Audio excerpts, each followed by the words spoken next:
Hey everyone, I'm going to show you how to change the key battery on your Subaru key. So first we're going to take out our spare key, push this down, our spare key will come straight out. So then you'll see in between here, going to want to put our screwdriver straight just here. That'll take the housing off.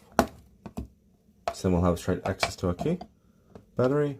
So we're going to want a little screwdriver, put it in there, just twist it out. So this is a CR 2023. So we're going to put our new battery in. So just slide it in like that. I'm going to press it down.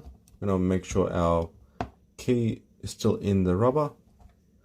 Grab our housing, put it on. Make sure it clips down. Put our spare key back in. And you're done. If you've got any suggestions what key to do next, let me know in the comments below. Thanks guys.